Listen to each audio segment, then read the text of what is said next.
All right, Good all e- right, right. What's going on, people? It's myself, Marcus, Black Market, and then we got my guy Marv, Swerve, man. We're going to talk to y'all about the 76ers season.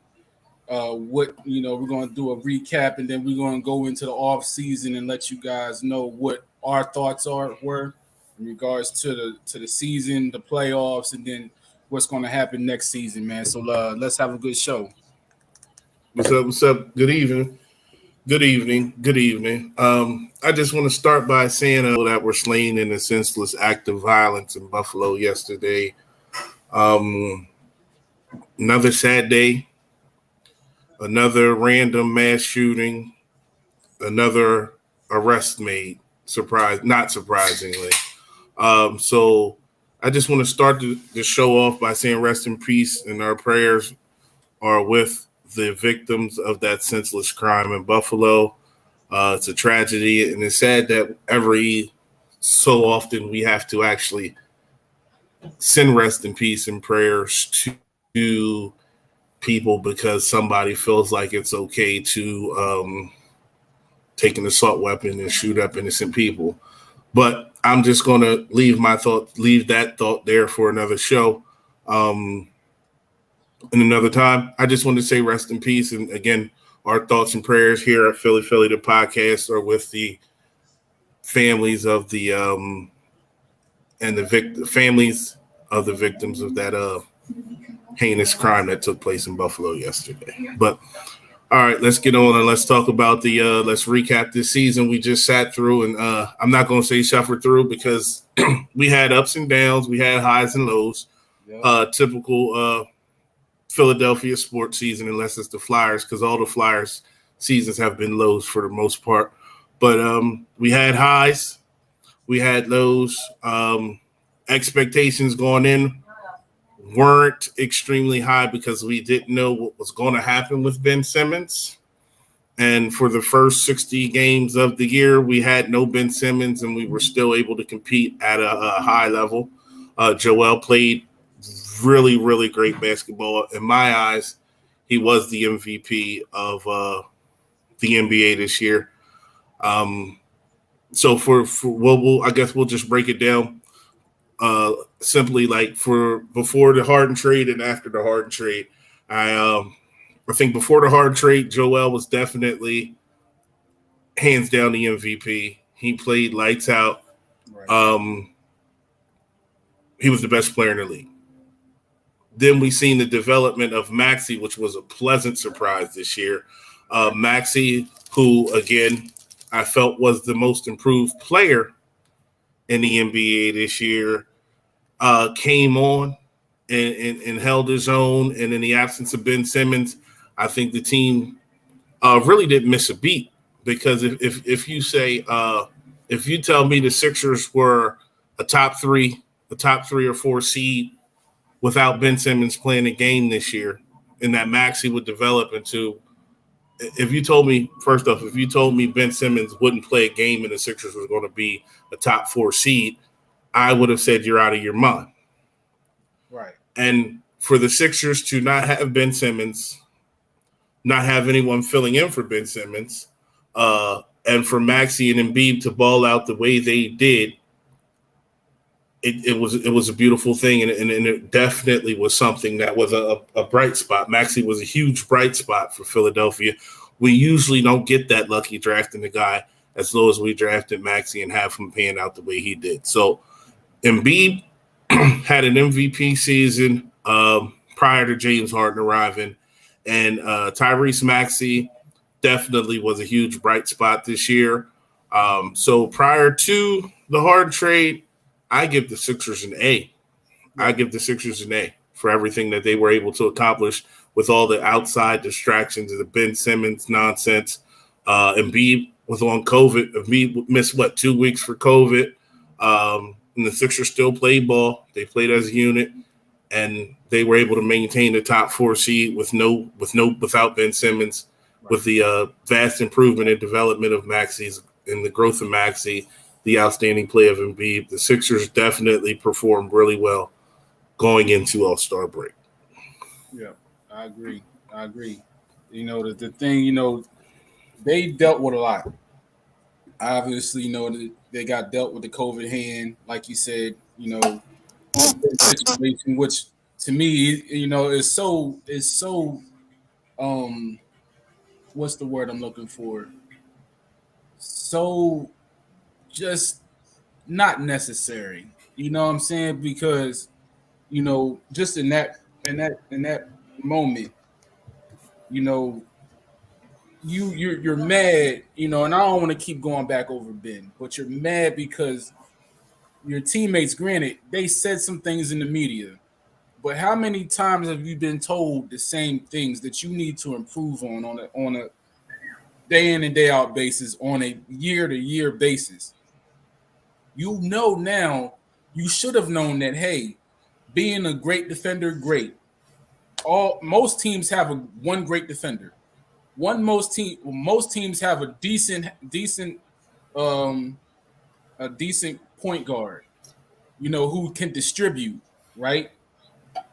But that's not what they were asking you to take a step up in.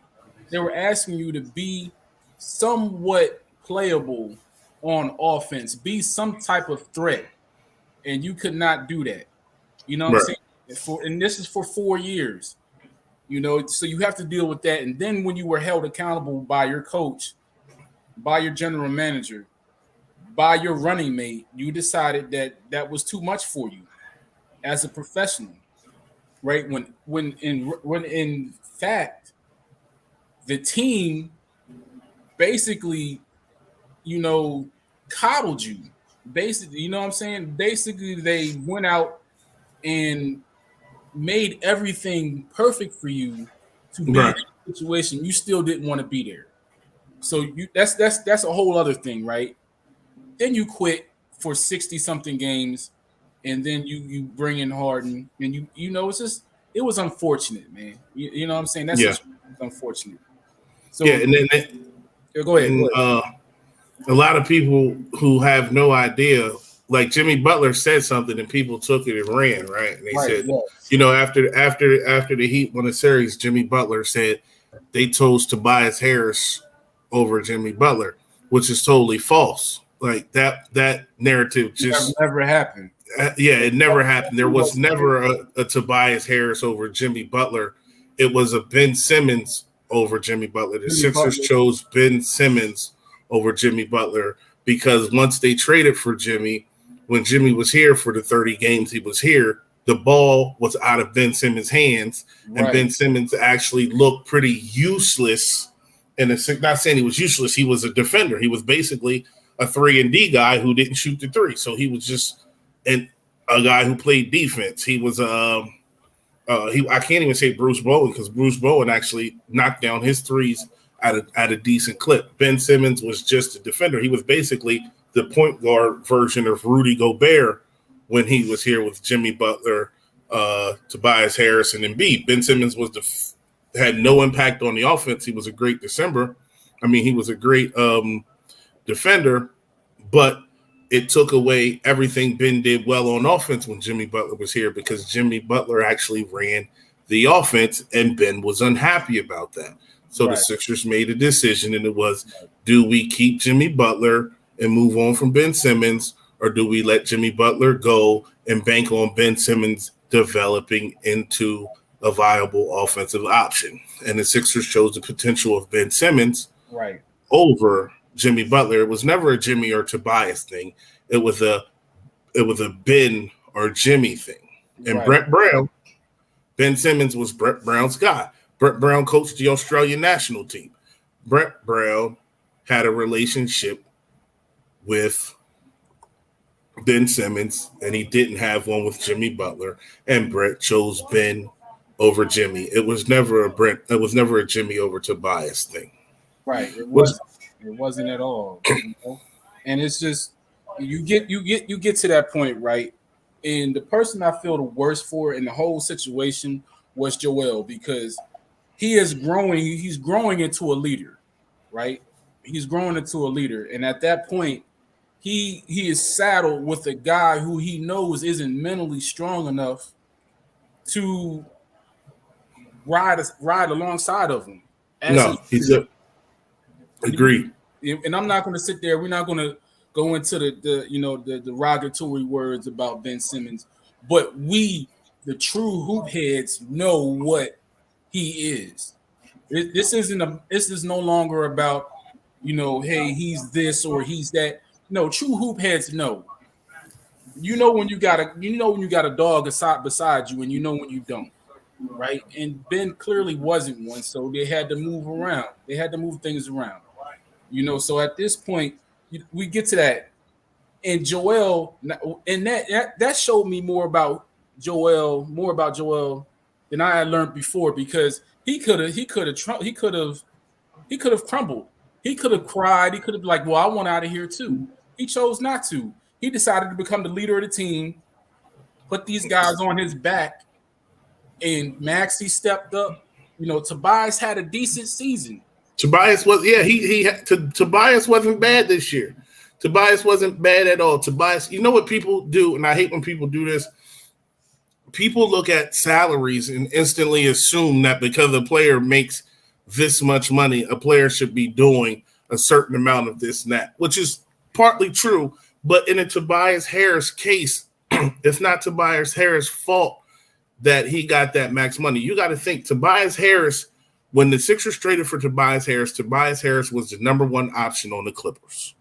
Tobias Harris was averaging 20 points, 9 rebounds, and 7 assists. Tobias Harris was the most used player in the pick and roll in the league when he was with the Clippers, right?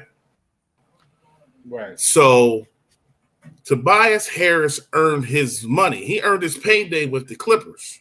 Right. The Sixers traded for him, and he became the second option offensively, but the third best player on the Sixers. It's not Tobias Harris' fault that he made that money. He actually earned that money. So the Sixers traded for him. So when you trade for somebody, you don't trade and not re-sign them, just like James Harden is getting ready to get a max deal. You know why? Because the Sixers gave away too much for them not to re-sign him. They got to justify it. You have to justify giving up those assets. You have to justify giving up what you gave up. So regardless, Tobias Harris had to get paid. Tobias Harris is the third option in Philadelphia. Tobias Harris is the third option. Tobias Harris' third option numbers are good. It's just like, but it's like when you go from being a first option to a third option, it sucks. And he's always had to try to figure out his spots where he didn't have to try to figure out his spots in previous stops. You can't. You took a number one, and you made him a number 3. And this year I'm kind of proud of him because he was.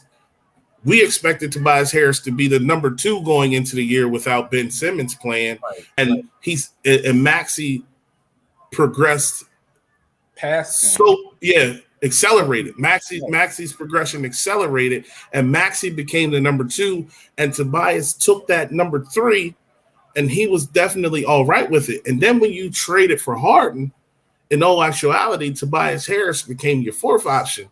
Now, I've always said that can your team win a championship with Tobias Harris being your second best player on offense? The answer is no. But can your team win a championship with Tobias Harris being your 4th option? My answer is definitely yeah. So there is hope for this Sixers team in the starting 5. Yeah. But the issue, and we're going to address this later, the issue, which we're going to address later, is it's not even the coach. It's not Doc. It's the bench. It's the bench, man. The bench forces things to happen at all levels of the team that it's untenable. And the thing is, with that situation, it's been that way for 5 years. It's been that way since 2018, right? And I'm not even going to get into the 1-point games against the Celtics that Ben had. You know what I'm saying? Even still, they had no bench players. You get to the 2018 playoffs against the Celtics, they had none. You get to the 2019 playoffs against the Raptors, right? They get to the Raptors. Yeah. And they had some deep. They were relying on Mike Scott. Mikey Scott was coming off the bench, getting 20-something minutes as a bench player. Right. Mike Scott can't be the. Yeah, and then Mike Scott can't be the best player. And What's up, Young? And then look at the position by position substitutions that came in. Okay, so in 2018, when Joel came off the bench or sat down, it was Amir Johnson. Amir Johnson, right? When that Ben came off. It was I can't even remember who it was. McConnell. It was McConnell, and then it was the Spanish cat, Raul Neto. Right? Then you go to 2020. It was Josh Richardson. Yeah. Right. You know, where is Josh? And then I think he year, worked at Wawa. Right. And then this year, right, you look. Granted, in the beginning of the year, they had what's his name, Drummond, or the year before. I'm sorry, the year before that, it was Dwight Howard, right? Dwight Howard. When they came off the bench, who was the point guard? Nobody. Who could you rely on to score off the bench? Nobody. Shake Milton. Shake. Right. Yeah. You know what I'm saying? Like it's like what do you do with that? You know what I'm saying? Like, and I'm gonna draw back. Let's get to this. Let's get to the present. Do you know they played a total of 12 games in the playoffs? You know the bench scored a total of the bench didn't get over 20 points total in 9 or 12 out of those games. Yeah, 20 points. They didn't get over 20 points in a game. Like why? Like you cannot function like that. You can't. You can't function like that. And you're playing your guys 40 minutes. And this wasn't even a playoff thing. This is a regular season thing where they're having to do that because they could not rely on the bench. The Sixers. There was, and you blame it. They blame it on Doc, but it was times where the Sixers, the starters are giving you 15, 20-point leads, and Doc's trying to rest his guys, but he can't rest the guys because that 20-point lead turns into an 8-point lead when he has the guys on the bench, when he gives the bench players a little bit of leeway. And I mean, to be honest, talent-wise, we're going to re-sign James Harden. So let's look at it like this, right? Right. You're going to re-sign James Harden, and hopefully he takes this off season really serious. He rests that hamstring, and hopefully he gets in shape, right? Because the thing they saying James Harden's doo-doo and all this other stuff in the threads, but I'll tell you one thing about James Harden. If I'm washed. This is how I know James Harden's legitimately one of the best players to ever play his position. He's in year 13, year 14, right? People are calling him washed. Right. He averaged 22, 11, and 8 this year. 22, 8, and 11 on a bum wheel. Right. And y'all are calling that man washed. He was injured. We all know he doesn't take his conditioning seriously. Hopefully this is a wake-up call to him that you just aren't – you're at that age where talent – you can't get by off talent alone, and you need to spend a little more time in the gym. You need to spend a little bit more time working out. So hopefully this is a wake-up call to Mr. Harden. So in reality, we're bringing James Harden back, right? So you're looking at a starting lineup of Joel Embiid, Tobias Harris, James Harden, Tyrese Maxey. I'm almost sure Danny Green isn't coming back, right? Yeah. So, and then you got see the thing is, I'm gonna be, bluntly, I'm gonna speak bluntly here. It's hard to talk basketball. Like me and you played basketball under a whistle, right? We got taught by guys that played at Xavier, right? We got taught by a guy that played with the Lakers, We got taught by guys that played overseas. So it's hard, and I understand from our perspective to take it from a guys or people who have never played the game under a whistle. So people look at the game from a one person point of view, right? They never take into account the whole entire picture, the details. Right. Because a person to say, well, Harden is a role player right now, right? However, understand what you're saying when you say that. You understand? Like you got a guy, he's still right now at this point, he's compromised. He was compromised already due to the hamstring, right? Yeah. And we due to playing for that trash organization in New York. Right, exactly. So you get to that point, right? You get into that. And Harden, the reason why Harden is compromised is because one of the guys he went to Brooklyn for didn't want to get a COVID shot, which caused him to come back early from his hamstring injury. Right? So he had, because it was, if Harden would have said, well, can I have time to rehab my hamstring, that would have left KD out there by himself, because the other guy clearly didn't care. Yeah. If he really cared about riding with the guys who came there for him, he would have came, but he didn't.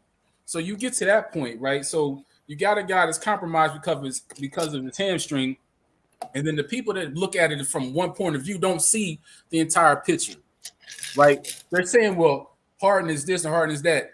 I didn't expect the Harden from Houston. I didn't expect the Harden. Right. I didn't expect the Harden from the beginning of Brooklyn. Once that guy got compromised and he couldn't rehab right away, the way he should have, right? Because people are forgetting that they had just got done with a season that got pushed back later, that ended in what, July? Yeah. Right? So they were already short. They were already short on. Right. They were already short on time, and guess when the season started? Back up. October. So it's like, what do you do with that? And then Richie says the hamstring was his fault. Is he overweight? No, he's not overweight. He needs to rehab. He was never out of shape. He needed to rehab the hamstring, and he just never got that true opportunity to do that. Now he's going to have a whole this off season to do it. And if he comes back and he does the same thing next year, then all the naysayers are truly truly okay with what they're correct. But I don't think that'll be the case next year, because I don't think.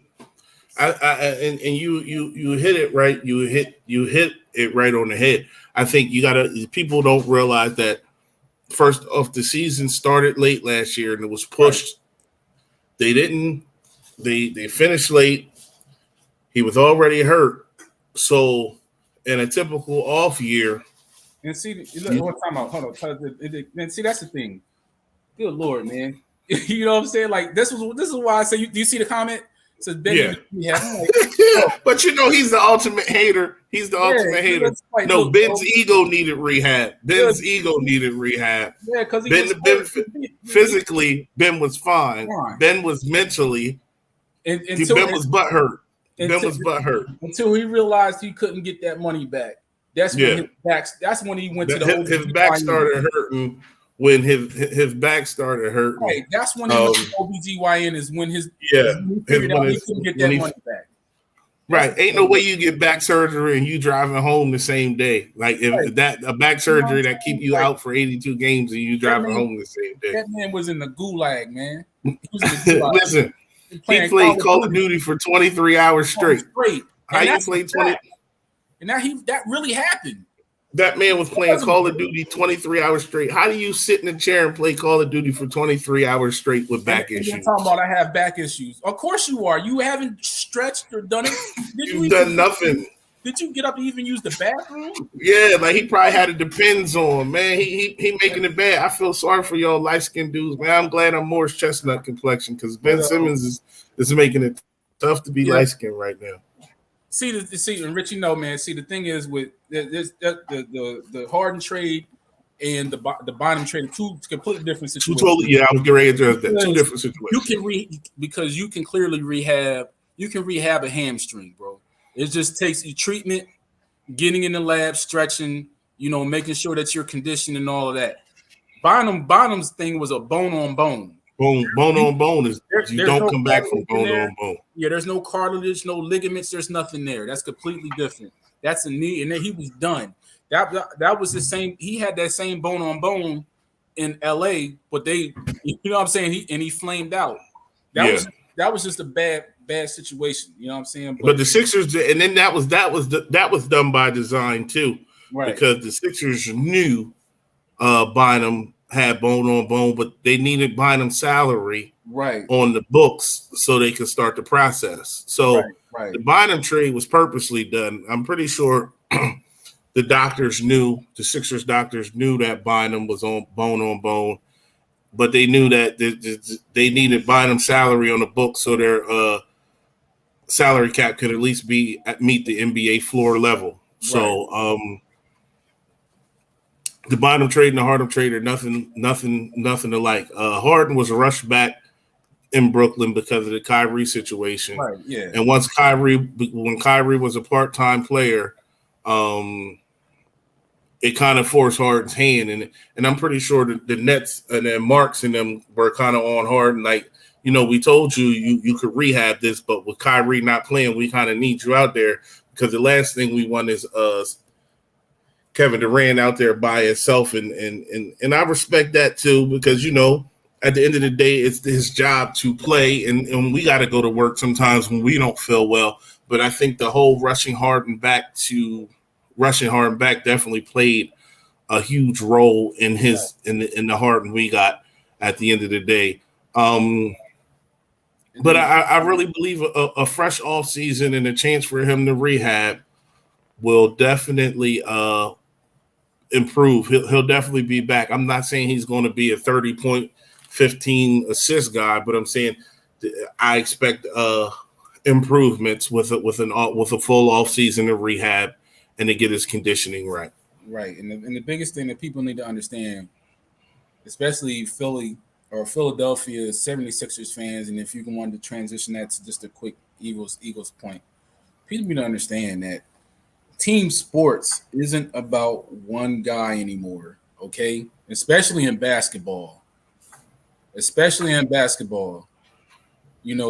need to understand that you cannot this whole thing of comic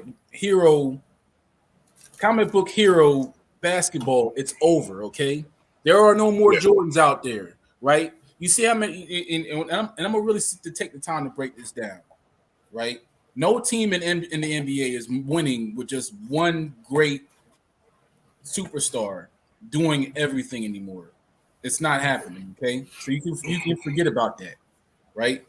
You're not going to win with just two guys. We saw that today with Giannis and Drew Holiday. You're not going to win with just two guys. They missed Middleton today. They missed Middleton. Well, the Celtic Grant Williams played amazing today. I was watching that game and I'm just watching him, and I watched him grow from he came in the league. He was a fat, undersized power forward, and he definitely came into, and he's definitely put in the work, and he developed a jumper. And the Bucks were basically daring him to shoot today. Like they said, you're going to have to knock these shots down for your team to win. And Grant Williams stepped up and had a hell of a basketball game today. I don't like the Celtics. I don't like nothing about the Celtics, but I will pay Grant Williams his respect and his due. He knocked down all the open shots and he performed excellent today. But real quick, I wanted to address the with Drizzle's comment. Tobias over me. It had nothing to do with Tobias, and Swerve Marv already detailed that. That situation was specifically about Ben Simmons and Jimmy Butler and Brett Brown. Brett Brown didn't like Jimmy. Brett Brown knew Ben since he was a baby because he coached his father. So you take into account, Jimmy is on the ball He has to have he has to have the ball to be effective. Ben has to have the ball to be effective. Ben has to have the ball to be effective. So they looked at it from a standpoint. Ben is younger than Jimmy. They looked at Ben as the cornerstone of this team, along with Joel. They didn't look at Jimmy like that. Brett didn't like Jimmy. So at the end of the year, when they sat down and they showed the view of how they looked at the team, it was clear to me, and it was clear to everyone else, including Brett, that he did not want Jimmy. Yeah, he wanted the ball. He wanted to further develop Ben Simmons, and that was Ben's preference, because they felt as though if they did that, if they went with Jimmy, then Ben would leave. Yeah, Ben was going to go. Right, because he was still on his five-year deal, but if he wouldn't have signed that deal, yeah. But you know that's it. They knew that. They knew that they already knew what type of person Ben Simmons was. Right. And they knew in dealing with Ben, and they coddled him, and they said, okay, if Jimmy makes you uncomfortable, we'll get Jimmy out of here, because we want to do everything to make you comfortable. And Ben pushed the button, because you remember Ben really wanted Embiid going. Ben really, and people forget about that. People forget about that. Ben wanted Embiid going. They forgot. They don't remember Ben Simmons saying, I play much better when Embiid isn't on the floor. I play much better when Embiid isn't on the floor. Right. But it's like Ben Simmons, the Sixers gave Ben Simmons everything he wanted until Ben Simmons really made it and tried to push the issue and made the Sixers choose between him and Joel. Right, and then the dynamic of Ben and Joel's on-court relationship and off-court relationship completely changed when Doc came and Morey came and was like, "Yo, Embiid is the guy. This is Embiid's team." Period. At that point, Ben started checking out. Yep. Now he played defense. I'm gonna give him his flowers. He should have been the defensive player of the year. Defensive player of the year last year. He should have been the defensive player of the year last year. However, some of the shortcomings that happened in this playoffs weren't just from this playoffs. It happened in the Brooklyn series that 1 year. It happened in the Brooklyn series. It happened in the Boston series. So understanding how that translates to where we are right now. Harden, in my opinion, just needs an offseason to rehab and get right. You know what I'm saying? You get that part. That's one separate thing. The second separate thing is the front office can no longer, ignore that bench. Because when your first option to come off the bench is Shake Milton or Furkan Korkmaz, or then when you have Matisse, and Matisse is just a one-trick guy. He's a great defender, but at the same time, a prime example of what happened with Matisse, right? And we're not even talking about not getting the COVID shot thing. What happened with Matisse is teams know. Let me help y'all understand something. When your game, and this doesn't just go for Harden, this would go for a CP3. This would go for a LeBron. This would go for any guy that can get to the rim. When a team knows you don't have competent shooters around you, guess what they're going to do? They know pack the lane. They're going to pack that lane with three guys, just like they did. Just like they did with Giannis for years. Build a wall. They built a wall. They built that wall because they knew he didn't have a Middleton. You had Middleton, and that was it. Paul, right? Hold on. Let me address something. Paul, there was never a chance for the Sixers to draft Jason Tatum. There was never a chance that the Sixers were going to draft Jason Tatum. At all. The Celtics made it clear Tatum was their guy. And they had the Sixers, and they had the number one pick. The Sixers wanted Fultz, and they didn't want Josh Jackson or De'Aaron Fox. When the Sixers traded with the Celtics, there was already a conversation in place that the Sixers were not taking Tatum. The Sixers were taking Fultz. They didn't want anyone to jump them and take Fultz. Fultz was always the Sixers guy. Tatum was always the Celtics guy. The Celtics knew the Sixers were taking Fultz because that's who they wanted. The Sixers never had an option to take Tatum, or the Celtics would have never traded the pick. Let me go ahead and explain something to you. It was Josh Jackson and De'Aaron Fox and Markelle Fultz were the top 3 guards in that draft. Jason Tatum was a 3. Ben Simmons was a 1 who was a 3 on defense. There was no option that the Sixers were taking. Tatum was never an option for the Sixers in that draft. The Sixers just didn't want Josh Jackson, and they didn't want De'Aaron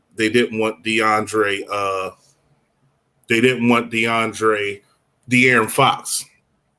Jason Tatum was the Celtics guy, and the Celtics told them that if the only way they would trade with them is if they weren't taking Jason Tatum.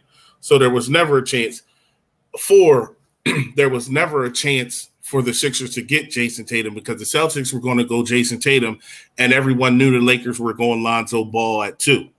The Sixers wanted to make sure they got Markelle Fultz because they didn't want Josh Jackson or they didn't want De'Aaron Fox. So Jason Tatum was never in play for the Sixers, and people need to realize that. And they try to use this hindsight. Oh my gosh, we should have drafted Jason Tatum. The Celtics weren't going to give the Sixers the number 1 pick if the Sixers were going to draft Jason Tatum. The Sixers moved up to make sure that they got Markelle Fultz because they didn't like De'Aaron Fox or they didn't like Josh Jackson. And they knew Lonzo Ball was going to LA at 2 regardless. Right. So Jason Tatum was never in play. And then you got to understand, like, people keep saying, okay, prime example, someone says keep Ben. So you're going to keep a guy on a because let's break this down. Let's say they keep Ben and don't make a trade, right? Mm-hmm. Let's say they keep Ben and don't make a trade. So understand this: they played a total of 82 games plus the 12 they played in the playoff, and 12 games they played in the playoffs. So you're okay with keeping a guy that doesn't contribute nothing for 94 games. 94 games, right? Gives you 0 points. 0 rebounds, 0 assists, 0 steals, 0 blocks, just taking up space. And you know he's not going to come back. Does that I got the same stat line as Ben Simmons in all 94 games.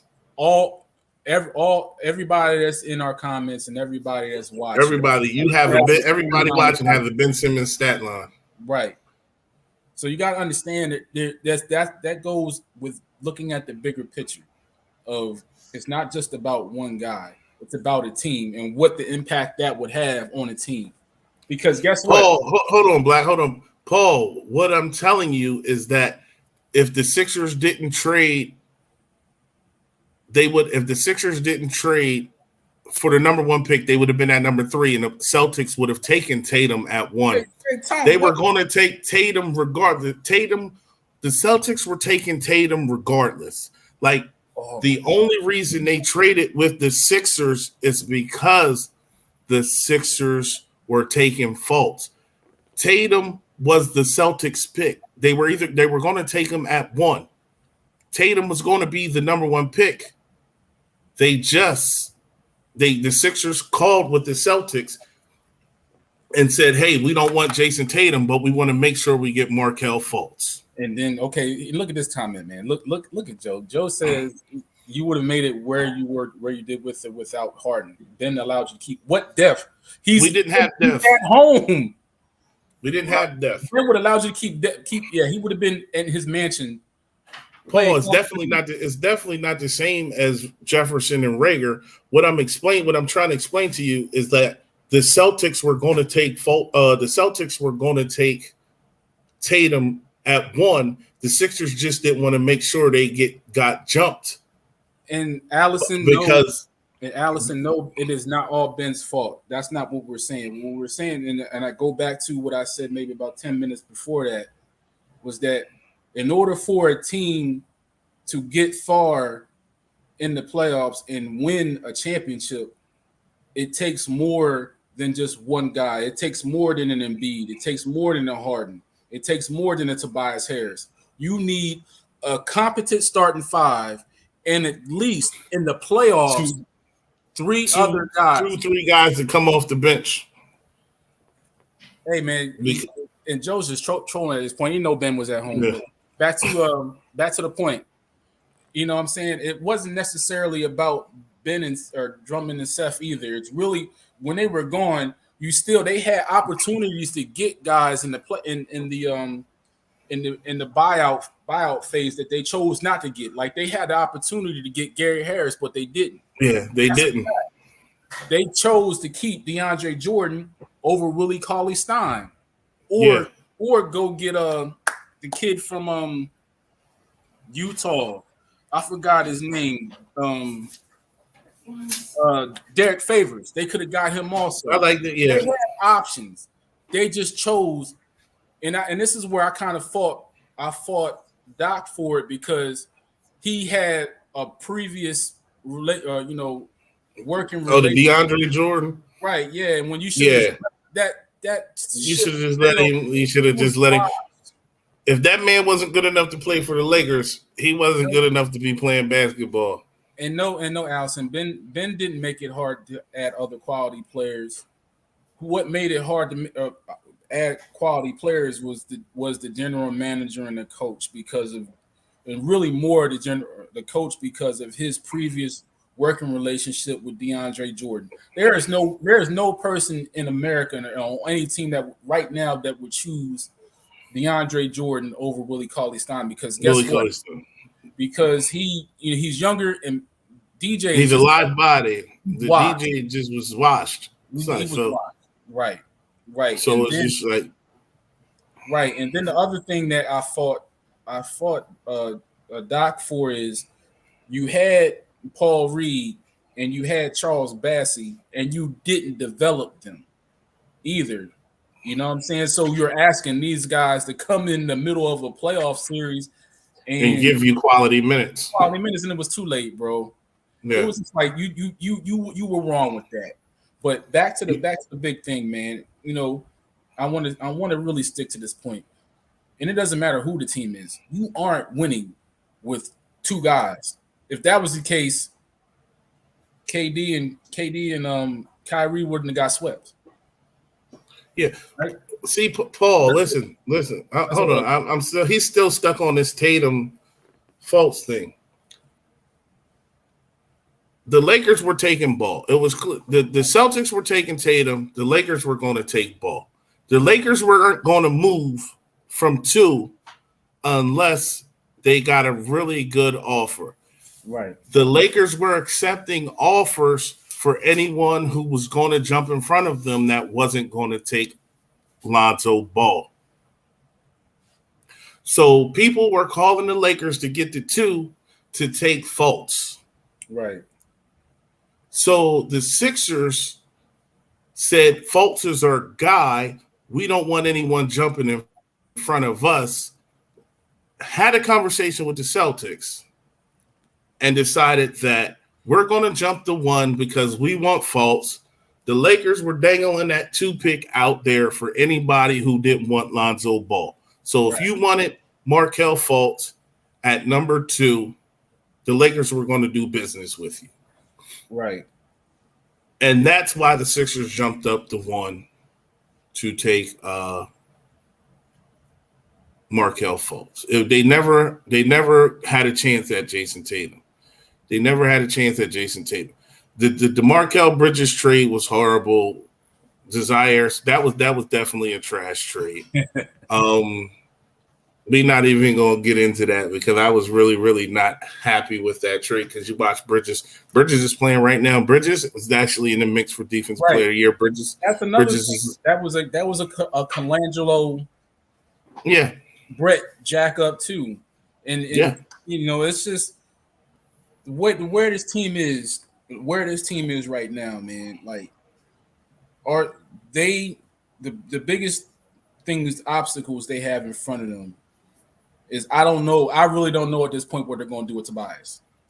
There's a lot of out there. There's a lot, it's trading Shamit. I don't think they should have did that either. But you know, I don't know what they're going to do with Tobias. But I know for sure what they need to do is fix that bench. It's been bad for 5 years. That's the one the thing bench. I know what they need to do. And then the next Yeah, thing, they need a vet. They need a vet in here. And I don't want a doc vet. I want a guy that's gonna come in here and set. I don't want to. I don't want James Ennis. Right. They need a guy that's gonna come in here and set the tone. And set a tone of like, look, this is what we're gonna do. You know what I'm saying? And they don't have that right now, man. But I will say this, for the Sixers, people are like, oh, it's over. It's like, look, man, look, if you really look at where they're at, you got Maxey, he's coming up. They got Embiid, he's not going anywhere. Get Harden healthy, man. You know what I'm saying? And fix that bench. Yeah, fix. See what you can get for Harris. Like, if you guys, everybody watching, Richie, that makes no sense because then you have three guys who need the ball. He needs the ball, Harden needs the ball, and Maxey all need the ball to kind of be successful. So I don't think they need another guard. I think they need to get if they move to Tobias Harris or if they move to Tobias Harris, they need a wing. They definitely need a wing or a big who can stretch the floor. I'm going to address. I've seen the Donovan Mitchell for Tobias Harris and Maxey trade. I'm not giving up Tobias Harris and Maxey for Donovan Mitchell. It's not happening. I want to see what happens. It's not happening. I want to see. The thing is, with Morey, I want to see what he does this summer, I'm willing to give him. Good Lord, timeout. The Suns are getting the cover blown off. Yeah. I see that. I see Dallas. They down 20. Yeah. They ain't got but 25 points in the second. Oh yeah, they getting worked. Yeah. But anyway, man, back to the subject, man. I just feel like there's a lot there to be proud of, but they just need to put it together. Yeah. Just need to put it together. So go ahead. They got to put it together. They gotta address the bench. Let's see. I mean, Tobias' name is out there. You got to see what you can get for Tobias. But I think if you can get bench depth, or you can get you can add a talented big who can stretch the floor. Maybe so. But I think the Sixers have to some issues to address, but it's basically the same thing as we've said in prior years. But this is what I will say. Last year at this point, and this year, I feel a lot better this year than I do last year at the same point because I believe Harden is just a rehab away. I know we got Maxey, like you said, Maxey's up and coming. You have Embiid, and then if you can't move, if you don't do anything, if you can't get anything for Harris, you still have Harris who had a halfway decent season. And if you can flip Harris to get something, then I'm even more excited. But the bench still needs to be addressed. And Dinwiddie is playing out of his mind right now. And Dinwiddie is definitely balling. And Herbert, they're not stuck with Tobias's contract. Tobias' contract can be moved, bro. Like if they could move Horford's contract, they can move Tobias's. They can move Tobias' contract. And John Wall, if John Wall's contract, John Wall played 55 games in the last 2-3 years.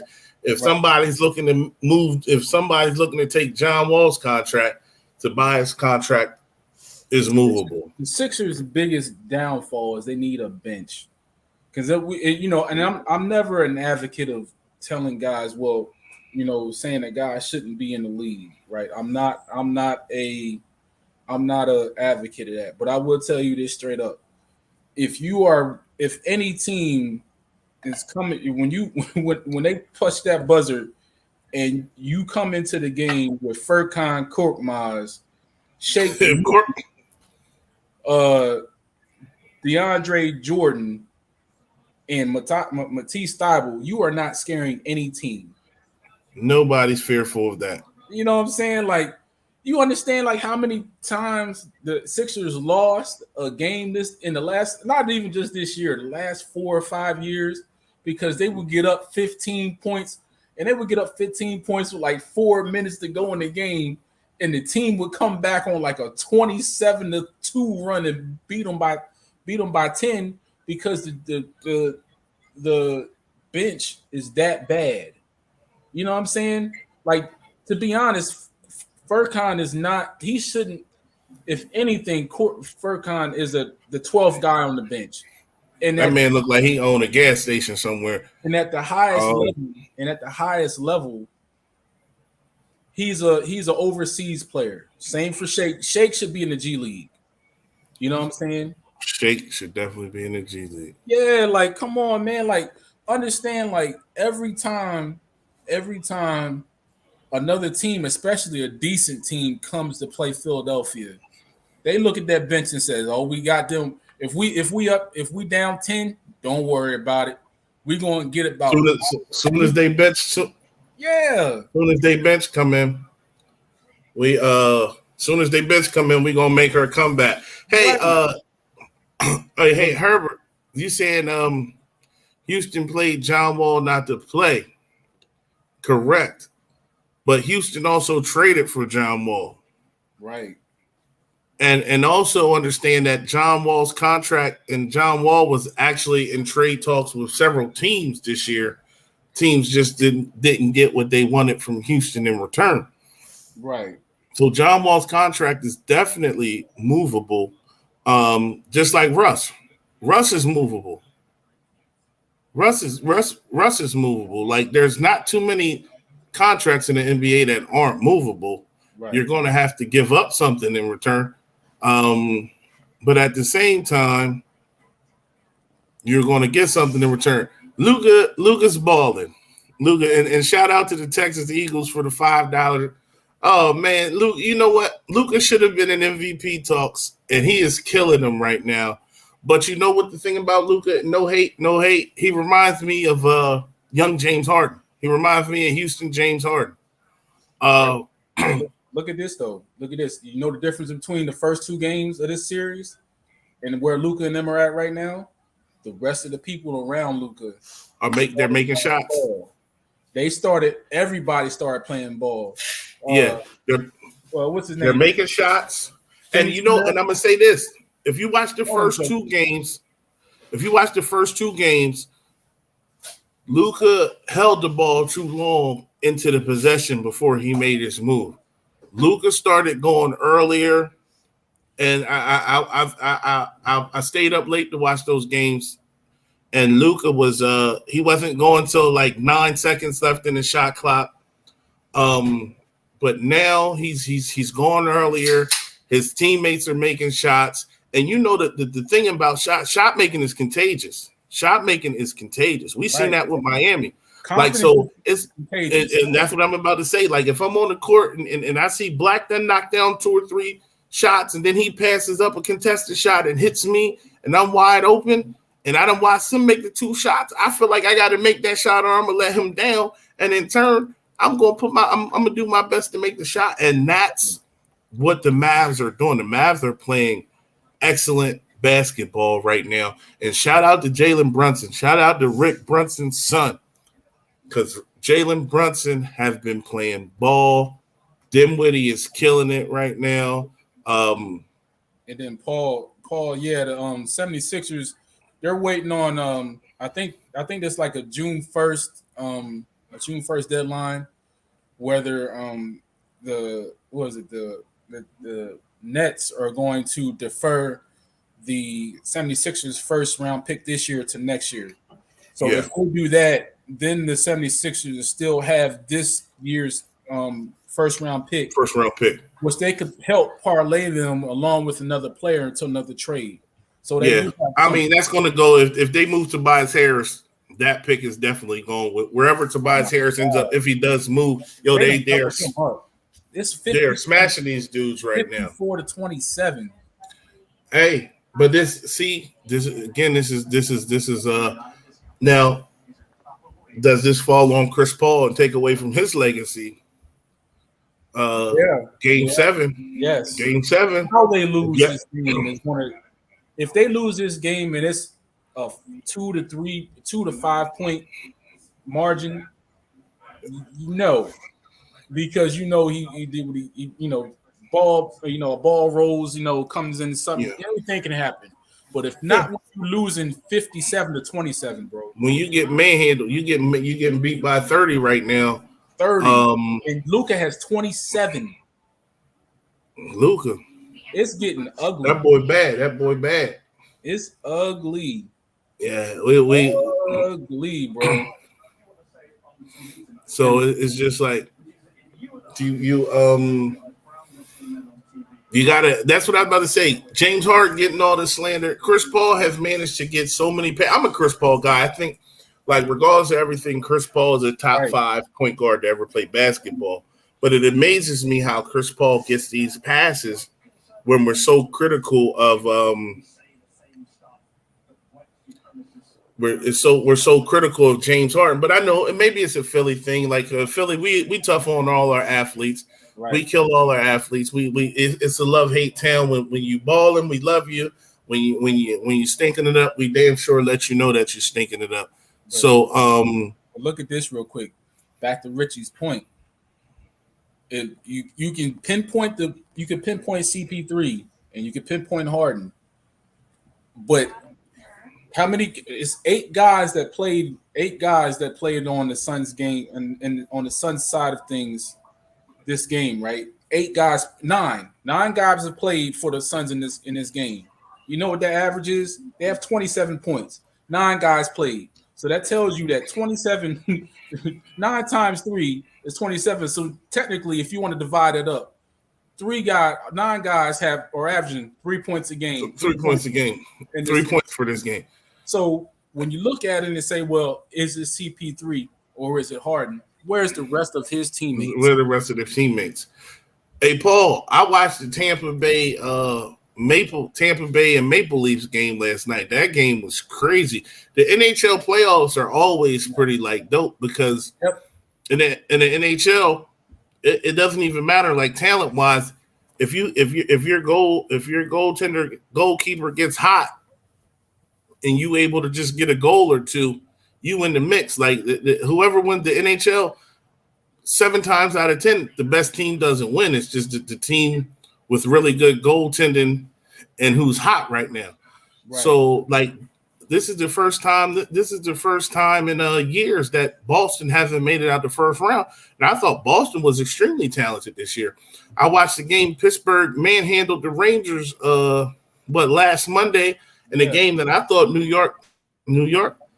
I thought for sure was going to go out there and perform. It was game 4, and they didn't want to go back down 3-1, and Pittsburgh just scored, I think, 5 goals in the second period. So the NHL playoffs are always exciting and fun to watch. I watch all sports. We watch all sports. And you're right. The NHL playoffs are always super exciting. And Richie, you asked why did Harden only shoot 2 times in the second half of elimination game. I have an answer for you. All right, so it goes back to what we were talking about for this particular series. The 76ers as a complete team had 3 games where they shot under 30% from the 3, right? Harden's game is predicated off of driving downhill. So guess what? Guess what happens? If I know that Maxey isn't hitting his threes, or Embiid isn't hitting his, or Harris isn't hitting his, right? Or the other starter isn't hitting his, right? Guess what the defenders are going to do? They're going to sink into the paint and let those people shoot, and that's what happened. So you're saying, and it does you no good to force a lower percentage shot when you know there's three or two guys that, looking at you, or there's three guys looking at you, that makes no sense. So then when they knew they knew they had that locked up because they weren't hitting threes.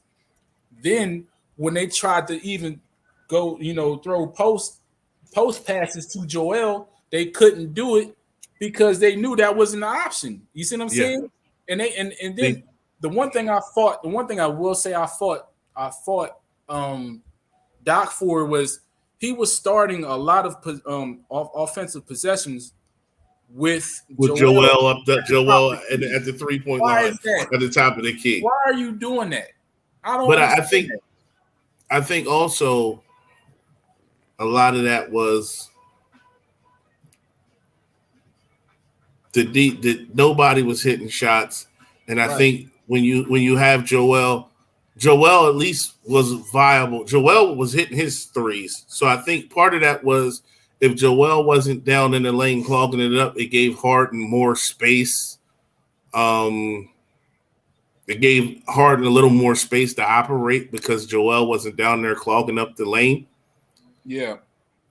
And so I think I understand why you have Embiid out there to try to free up more space for Harden, but at the same time, with the game on the line, you want the best post player in the league on the block. Right. You gotta make it to where it's you shouldn't be a NBA player and not know how to throw post entry passes. Richie, that's another thing too. They did not know how to. None of them did. Yeah. None of the guards. Yeah, it was like they froze up and they forgot how to make the post pass. No, Richie, Allison, no, Harden doesn't want D'Antoni as a head coach. That's another thing, And I'm not telling. I will never tell anybody who follows the podcast not to listen, not to not follow anybody in the media. But there's a lot of false narratives. Yeah, there's a lot of false things out there, man. You know what I'm saying? And then the other thing is, I listened to Maury's after season press conference. He doesn't want Harden doesn't want D'Antoni as the head coach, and neither does Morey. If that was the case, they would have gotten him out of here after this season. They would have already said that. So I want to address two things. Right? Richie, Oladipo wasn't guarding Harden by itself. The Sixers weren't hitting shots, so there's literally a wall at the rim. Right. So it's like I can let you get past me because there's a wall, and Harden beat the first defender all the time. Harden beat the first defender. The problem was there was a second and third defender forcing Harden to kick it out to some George Niang or Maxey or someone who wasn't hitting their threes. How many points did Niang have in the entire series? It was one game where he only had he had no points in one game. I think that might have been game 4 or 5. Yeah. And Herbert, you're wrong. Herbert, you're wrong because again, Harden beat the first man off the dribble. It wasn't the first man that Harden had issues with. It was Harden beating the first man and getting into the paint and drawing a crowd. Yeah. Well, he was drawing a crowd. And then it's not that I don't mind Joel taking mid-range jumpers. What I have a problem with Joel is there are clearly times where you need to take your big behind in the paint. You know what I'm saying? And he started to do it a little bit more this year, but however, you shouldn't make that your main source of offense when you can clearly beat Bam. He can dominate Bam. But you see, here's what I feel like. I feel like Embiid honestly, I think Nick Nurse got into the referees' heads, right? Right. Because it was and especially in game 6, and I think it might have been it was even a game at home where the Sixers should have shot about 45 free throws. So it's like, why am I going to keep posting up and why am I going to keep going on this block and getting beat up and getting fouled, and y'all not giving me my fouls. And it was like, and my thing is, I hate that. I hate that the fact that the referees didn't call the fouls. Like, so what you're blowing your whistle 25, 30 times a quarter. A foul is a foul. Yeah. And the reason you need to call that foul is because they can't stop this man. Protect his health. You can't stop the man. Protect his health also. You saw what happened. You saw what happened with the elbow to the face with Siakam. And Siakam's a sucker. That. You saw when my man literally slapped Joel's mask off. There was nothing called for that. Yeah. And the refs were hard on the series. And those things just kept happening. And the thing is, if I'm pretty sure some of you have played basketball under a whistle. That happens a lot at a lot of levels of basketball. Bro, I'm so big. Like, this is no exaggeration. Like, I'm a big dude. I'm 6'3". I'm 300 pounds. I post up. Like, and even when we outside, back in the day when we outside and I post up, if Black on me, I know Black gonna foul me because if I seal him off, it's not too much he can do. Right. Or like, it's not too much. I don't call it because I don't call. I remember one time, shout to Lonnie. Lonnie was so tired. Every time Lonnie guarded me, I just went on the block. You know why? Because I know for a fact that Lonnie's going to have to foul me every time I call for the ball on the block. You understand? Yeah. If I want to post up and be that guy, I could be that guy. It's just not fun. But it slows the game down. But if I'm playing under a whistle, it don't matter how big I am. If a little guy's guard me and I'm in the block and he fouls me, that whistle should be blown every time. I don't care if I'm shooting 53 free throws at the end of the night. And then, Paul, I got two things. Paul says he doesn't see how the 76ers improve unless they trade Harden. Bro, just fix the bench. Yeah, fix the bench. That's number one. Fix the bench. You know what I'm saying? And I'll get to the other things, but I wanted to make another point. Prime example of what I'm talking about in regards to the referees, right? And I don't want to make this to a whole referee diatribe. I coach 11-year-olds on the Saturdays in the league here where I live in Maryland, right? And we are undefeated. We're playing the championship game next Saturday, right? So we played we got a bye, and we've had our first regular playoff game this Saturday at 12, right? So we played the game. During the game, because I have two girls. It's funny because I have two tall girls. Like, the girls I have on my team, they're the two tallest people in the league. It's because it's a boys and girls. It's a co-ed team, right? So we're undefeated, and we're in the game. And my girls are getting the crap beat out of them, right? Granted, we're up by 15, but my girls during the whole game were getting the crap beat out of them, and they weren't doing anything. I went to the refs, at halftime. I say, hey, what's going on with this? You know what I'm saying? Like, why are my girls not getting the same calls that these guys are getting down at the other end? You know what the ref told me? Ref told me is like, well, you guys are better. You got your guys' team and the girls are better than that entire team with the guys and girls down on the other end. So we're going to make it a little harder on your team because you have the best players in the league. And I'm saying, understand, and I had to counter him with this. It doesn't matter whether they're the best. If my people, I'm protecting their health at this point. Yeah. You are allowing people to push them around and trip them and hit them, and you're not making the calls. This is saying, and the reason why I use this story is to translate that to what is happening with Joel. You see what I'm saying? They're not giving Joel those calls because they feel that he's one of the best and he should be better than everybody. He should be able to handle it. Shaq did Shaq the same way. That's the worst way to ref a game because you are taking years off a person's career doing that. Two things. Nobody complained when Shaq went to the free throw line 25 times. You know why? Shaq wasn't making them.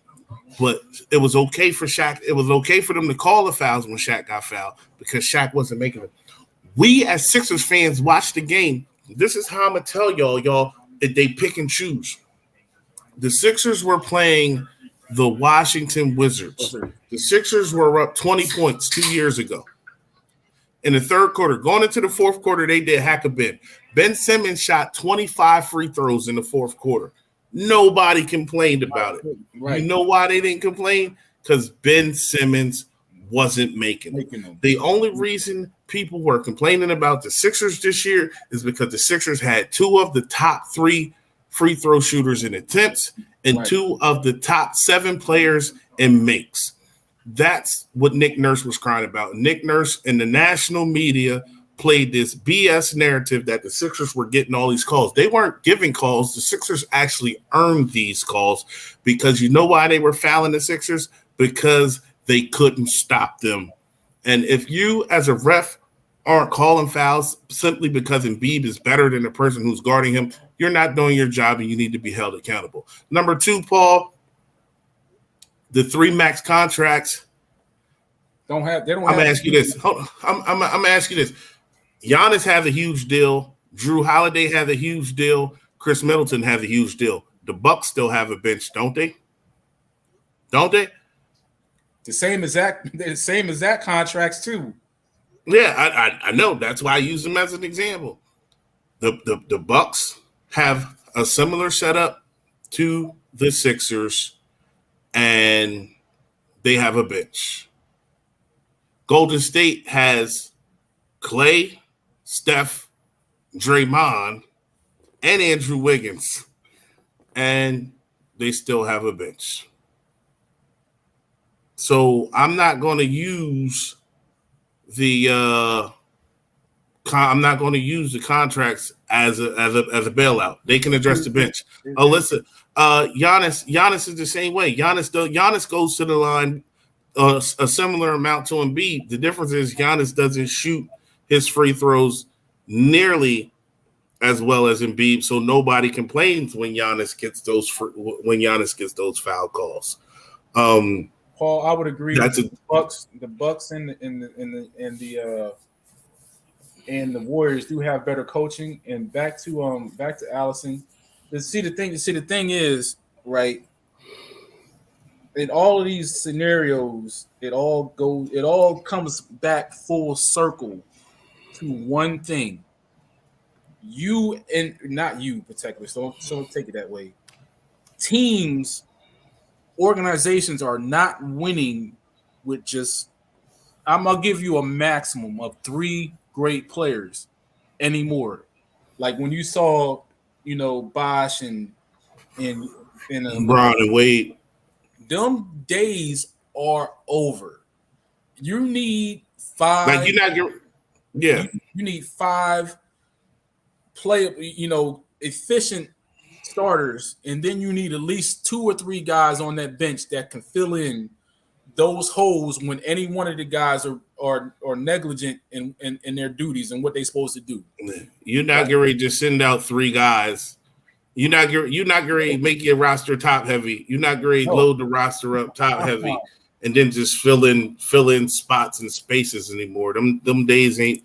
Those days are no longer happening. Think about, you saw prime example, and I hate this because I know Joe's going to think, well, it's just a Brooklyn thing. Think about this though. You had a healthy KD, right? You had a healthy Kyrie because he only played like 20 games, and there was nothing else wrong with him, right? Right. And an entire Boston team wiped them right off the floor. The team, not just Tatum and Brown. Yeah. It was Smart, Tatum, Brown, Williams, Al, Williams, Hartford, Aiden. You know what I'm saying? Derek Williams, or what's his name? Derek, forgot his name. The dude with the Derek White. Yeah. You know what I'm saying? Then he was from San Antonio. The cat that he came over from San Antonio. Then you had Time Lord. Them jokers ran them off the court Yeah. But it wasn't just two people. It wasn't just one It person. wasn't too. It was a collective effort for all 11 of those guys to say, we're gonna win this thing and we're gonna take this in. It was a team effort. When people start realizing this, you're not winning with one or two guys anymore, you will enjoy what you see more. You know what I'm saying? Because even with the 76ers losing, am I surprised? No. Did it bother me? No, because I already knew where they were deficient at. Yeah. What they needed And we've known for the last 5 years. Right. Yeah. You know what I mean? It's you're not going to win. I love Joel, but you ain't just going to win with Joel. I like Harden, but you ain't just going to win with Harden. I like Maxey. You ain't just going to win with him. Yeah. You need a team. And if you don't have a team, and which we've seen, like right now, the score is 62-27. They got 27 points. They still got the same 27 points that they got 27 points. Right. Yeah. What are you doing with that? But it's you know what I'm saying? You need a team, bro. You need a team. Yeah. And I don't like that, CP3 is getting the flack. I don't like the hard. Yeah, he gonna catch all the flack. He gonna catch the hate. I never liked that LeBron got it all, even though he was the even though I started understanding that he was the person who put the team together. Well, yeah, that's a whole other situation. But Giannis got that same flack. Or Giannis might leave. He might go to Golden State. Nah, them people went and got a team. They wouldn't put people around him. They won. They put people around him. How do these successful teams develop good benches?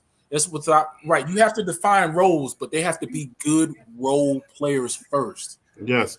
You can't give it doesn't matter. It doesn't matter. Like you can give Shake Milton a role all you want. He's not good. He's still Shake Milton. Right. You can give Furkan Korkmaz a role, but that role is still Furkan in that role. Right. Because think about this, right? You say like to your point, Paul.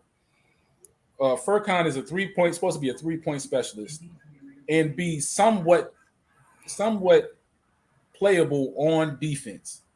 That man didn't play for games. You know why? Because he couldn't hit the shot, and then he couldn't defend. So if you're a one-trick pony, just like Matisse, if you're fouling out. Or you got the open three when Harden is kicking it to you, and you can't make it. Guess what? Why are you playing? It makes you unplayable. So the team, the 76ers need to do is do a better job of getting role players like a PJ Tucker. Yeah, evaluating. Who Milwaukee sorely missed. Sorely missed. Milwaukee sorely missed PJ Tucker this series. Right. So you have to look, Paul. Paul, let me ask you a question. Furkan, like you said, he has a liability on defense. His job is to hit the open three. He's not hitting the open three. He has a liability on defense. He can't be played. Like somebody mentioned JJ Reddick. JJ Reddick is one of my favorite players of all time. But you know what? JJ Reddick got old, and JJ Reddick was a revolving door on defense. Right. I watched in the Brooklyn series 2 years ago. Whoever JJ Reddick was guarding was the guy they used to initiate the offense. Worked him over. Yes. So as good as JJ was offensively, he was a liability on defense. Furkan, at least JJ was hitting the open three when he got the chance. Furkan is just as bad defensively, and he's not hitting the open three. You know how we get good role players? If you can combine Matisse and Furkan together on some Dragon Ball Z type time and get a Matisse Korkmaz, then maybe we have a reliable player coming off the bench. But other than that, we really don't have much off the bench. You got to look how deep the Heat are. The Heat are so deep that Duncan Robinson is Duncan Robinson re-up for $90 million this year, right? And Duncan Robinson's job is to be a 3-point specialist and space out the floor. He is 62-27. The matchup against the Sixers wasn't favorable for Duncan Robinson because the Sixers had Harden and Maxey. and he would have got exposed defensively. And Spoelstra, who doesn't get enough credit for being as good a coach as he is, because people try to give LeBron all the credit, but I think actually Spo has grown and Spo has done his better coaching jobs after LeBron has left. Spo sat Duncan Robinson on the bench because he simply didn't want to risk jeopardizing his team and exposing his defense because he had to guard Harden and Maxey. Yeah, this is bad. So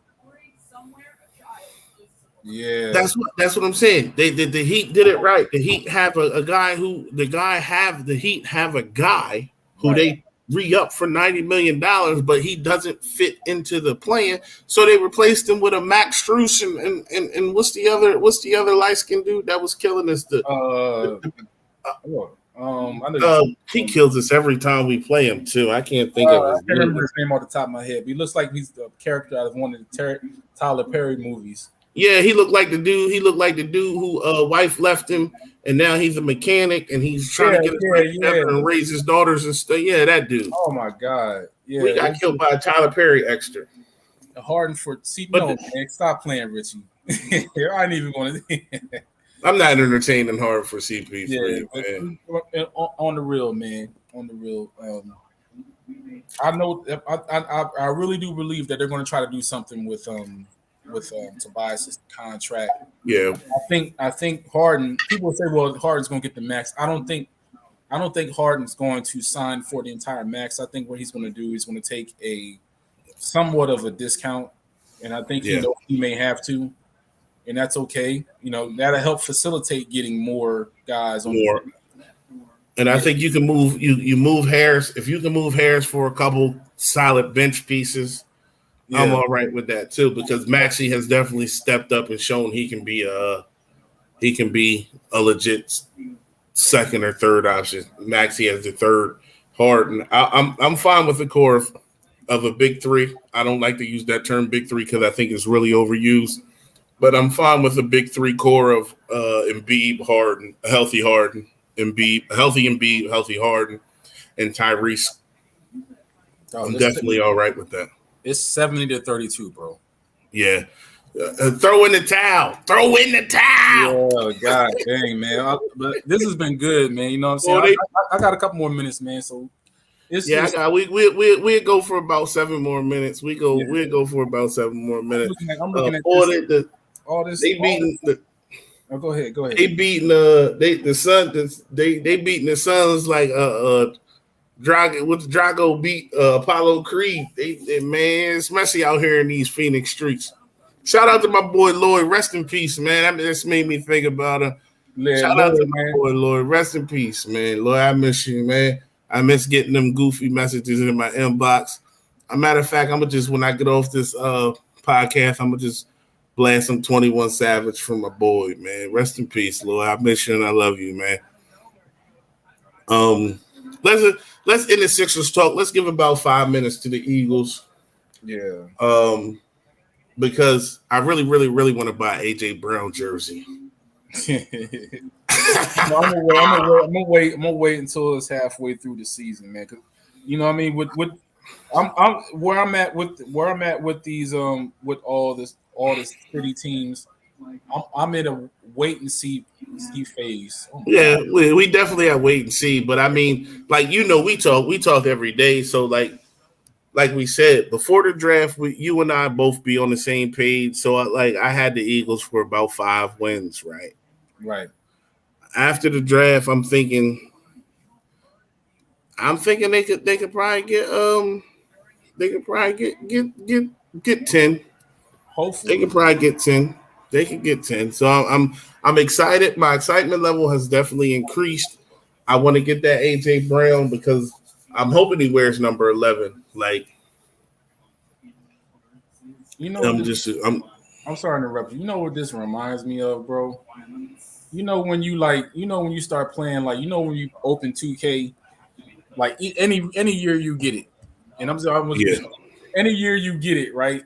And you just start opening, you just start playing, and then you realize, wait a minute, I need it's like, wait a minute, man, I need to lower the lower the level, just so I could get used to playing it. I think that's what Dallas did. The Suns doing that's what the Suns doing. That's what Dallas did to Phoenix. They lowered that level. The Suns is playing on all the Suns is playing on all what is it? All NBA. All NBA. They're like, hold on, we thought we only play we only play on starter normally. We play on starter normally.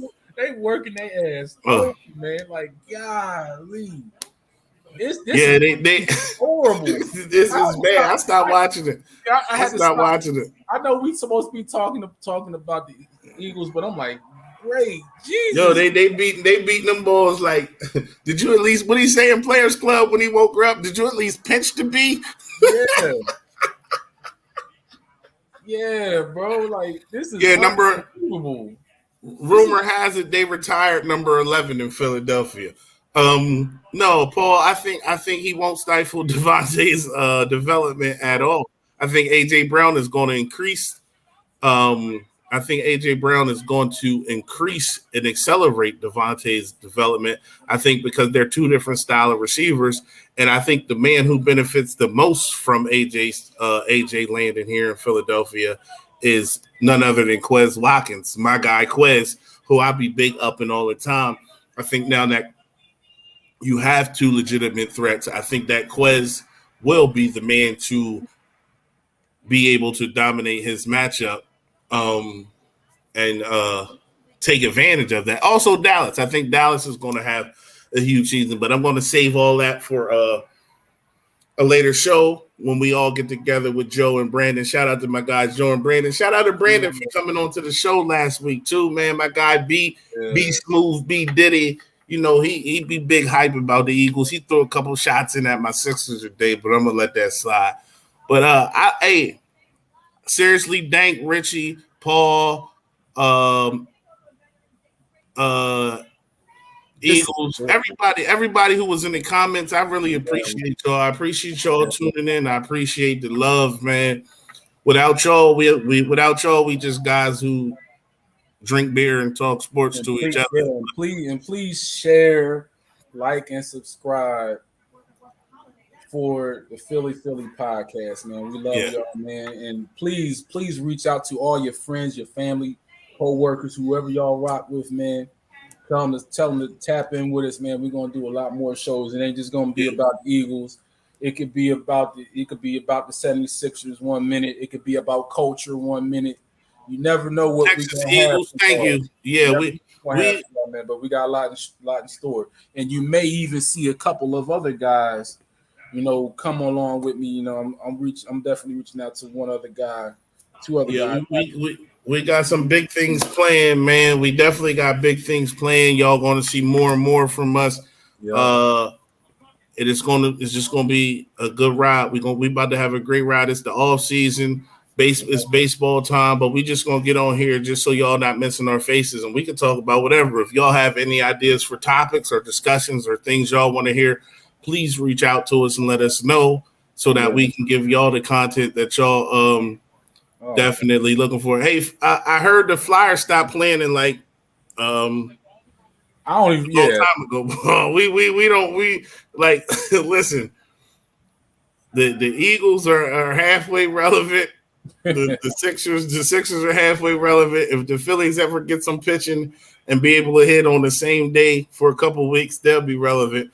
But I don't know what's going on with the that hockey team on Broad Street. Dog. Hey, it's 80-40, dog. Hey, with that said, man, look, hey, I can't even. All right, man. Hey, it's the Philly podcast. Yeah. Phoenix used the PTO night. They should have just called out. They should just called out. Yeah, home too. Hey, yeah, they let Luka. Dang, boy. They let Luka do whatever they want to do out there tonight in these streets. It's a party. It's going to be a party out in Dallas. Shout out to Luka, man. Y'all got to stop denying him. That boy bad, man. That boy bad. Hey, look. Hey, but hold on. Before we go,